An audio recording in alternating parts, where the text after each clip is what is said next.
Learning Objective 3 is to prepare schedules of cost of goods manufactured and the cost of goods sold and income statement.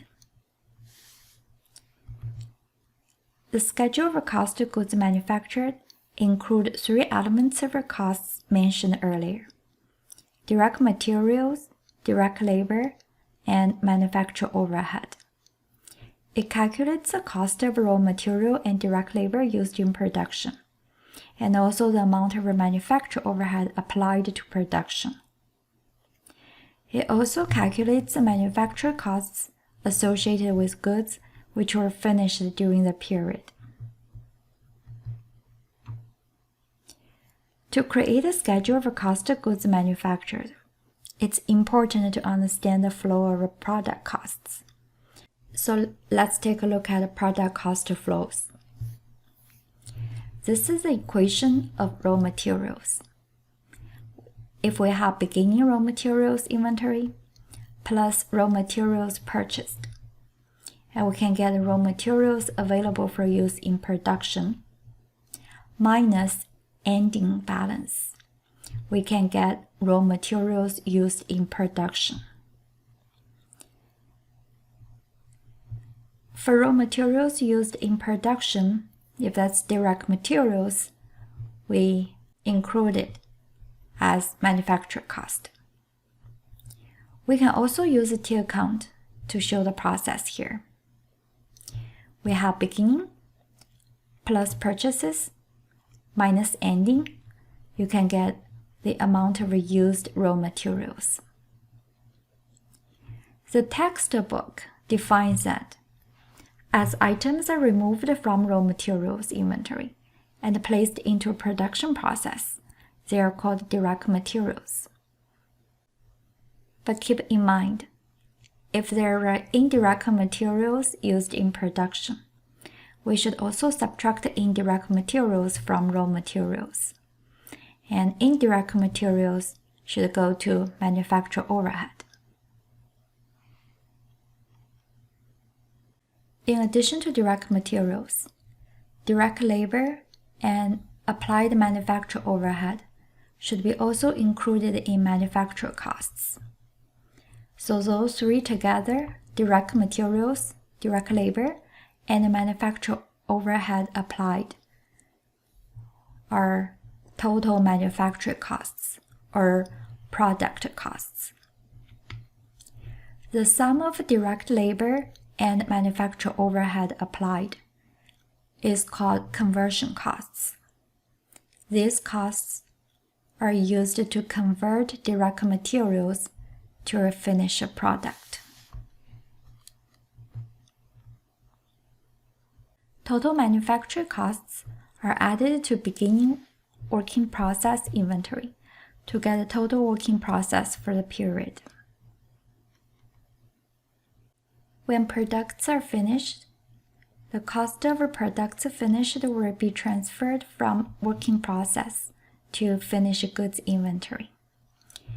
It's called cost of goods manufactured. If we take a look at the working process equation here, we subtract ending working process inventory from total working process for the period. We can get a cost of goods manufactured. If we take a look at tier count of a working process, beginning plus manufacturing costs, including direct materials, direct labor, and applied manufacturer overhead, minus cost of goods manufactured, we will get ending balance. Cost of goods manufactured will be transferred from working process to finished goods. For finished goods equation here, if we have a beginning finished goods inventory count plus cost of goods manufactured, we will get cost of goods available for sale minus ending finished goods inventory, we will get the cost of goods sold. This equation is for manufacturing companies. It's quite similar to what we've learned in Intro to Financial Accounting class, merchandising company's inventory equation. Beginning balance of inventory plus purchases. Here I get total cost of goods available for sale minus ending inventory. Here I get cost of goods sold. Let's take a look at the account for finished goods. If we have beginning plus cost of goods manufactured, transferred from work in process, minus cost of goods sold. Here I get ending balance of finished goods. Learning objective 4 is to calculate underapplied or overapplied overhead cost and prepare the journal entry to close the balance in manufacturer overhead to appropriate accounts. For manufacturer overhead, we mentioned the left-hand side of a manufacturer overhead is actual amount of MO. The right-hand side is applied MO. To get applied MO, we use predetermined overhead rate multiplied by actual level of allocation base. Well, in practice, actual MO won't be the same as applied MO. So in accounting, we define the difference either as overapplied or underapplied. Let's take a look at it here. If applied MO is more than actual MO, this is overapplied overhead. If applied MO is less than actual MO, it's called underapplied overhead. That's a definition for underapplied or overapplied overhead. Well, what do we do with underapplied or overapplied overhead?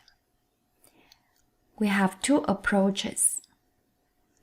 Here in the class, we will just talk about approach 1, but skip approach 2. And of course, no homework or no test related to approach 2. Let's focus on approach 1. We will allocate the difference to cost of goods sold. It's very straightforward. It's just one account will be related to overapplied or underapplied manufacturer overhead. Let's say for 30,000 difference, we need to close to cost of goods sold account. In accounting, closing means the ending balance at end of accounting period will be 0. We want to close it to 0, or we want to make it 0. That's closing process. Generally speaking, temporary accounts will be closed, such as revenues, expenses on income statement. But for permanent accounts, which are assets, liabilities, or shareholders' equity, on the balance sheet will not be closed, which means the previous period balance will be carried into next period. Here, manufacturer overhead is also a temporary account.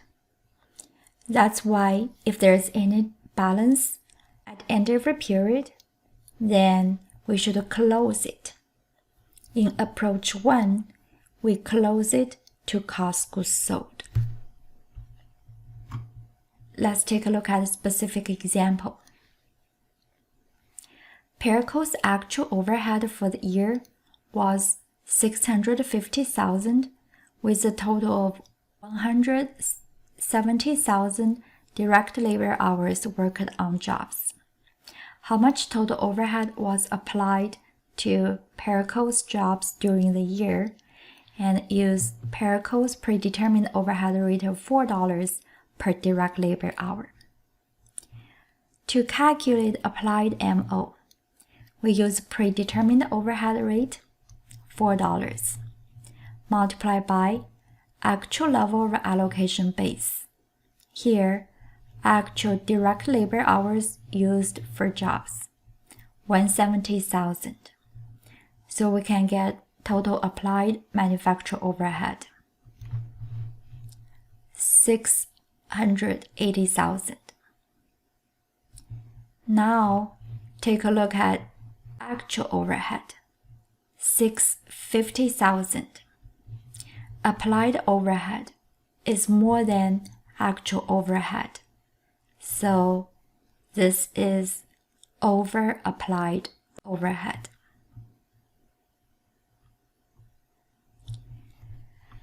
Let's take a look at the account for manufacturing overhead of Paraco companies. On the left-hand side, that's actual overhead costs, 650,000. And we have applied overhead, which is calculated, 680,000. Again, applied overhead is more than actual, so it's over applied. You can see here on the right-hand side, 680,000 is more than 650,000 by 30,000. So just take a look at the ending balance for manufacturing overhead. It has a credit side balance, 30,000. This is over applied overhead. Okay, now we need to close it. When we say close the account, we are saying we want to make it 0. Manufacturing overhead account right now has a credit balance, 30,000. We want to make it 0 on the credit side as well. Okay, that's called closing. So we want credit side balance 0. To get 0 on the credit side of MO, only if we debit MO account, we can get 0 on the credit side. Again, when we say closing or close account, we're saying we want to get the balance of 0. Right now, manufacturing overhead has a credit balance 30,000. It's over applied overhead. So we want to close it. We want to make it 0. To get a 0 here on the credit side, only if we debit MO 30,000, we can get 0. If there's any debit, there must be a credit. And then we need to close it to cost of goods sold. So we debit manufacturing overhead 30,000, and then we credit cost of goods sold 30,000. The journal entry here, we debit MO and credit cost of goods sold. That's approach 1. If there's any over-applied or under-applied overhead, we close it. We close the balance to cost of goods sold. And this is over-applied. So we debit MO, we credit cost of goods sold. If that's under-applied overhead, we will do the opposite journal entry. Well, let's do a quick question here. What effect will the over-applied overhead have on Paraco's net operating income? For over-applied overhead, we just did a journal entry here. We debit the manufacturing overhead. We credit the cost of goods sold. Cost of goods sold is expense account. Credit side means decrease side. So cost of goods sold decreases. Okay, what's the impact on net operating income? To get net operating income, we start from sales minus cost of goods sold for manufacturing companies, minus operating expenses such as selling administrative expenses, and we can get net operating income. Okay, cost of goods sold is a typical expense. So if we take a look at here, cost of goods sold decreases. right, goes down because of a closing from over-applied overhead to cost goods sold. We subtract less expenses from sales, so net operating income increases. The answer is A. Let's go back to Smith's example. Manufacturer overhead, we just calculated, applied MO, 17,500. And the company has incurred actual MO. If we add up 3 total here, you will get 20,600. Applied MO is less than actual MO. So in this example, it's a under-applied overhead. The balance here for manufacturer overhead is on the debit side. The difference is 3,100. To close it to cost goods sold, we want to make it 0 on the debit side of MO. Therefore, only if we credit 3,100 to MO account, then we can get ending balance of MO on the debit side 0. If there's any credit, there must be a debit. So for this closing journal entry here, we need to debit cost goods sold, 3,100, and credit manufacturer overhead, 3,100. Okay, this is Chapter 3. Chapter 4 introduces a new costing system, process costing.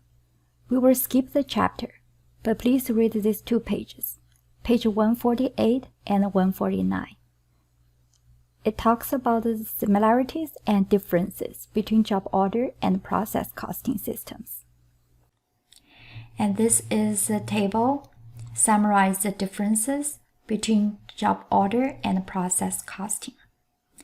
I will not go details, but just read through the differences, and if you're interested, you can read chapter for yourself. But for our homework or exam, we will skip chapter 4.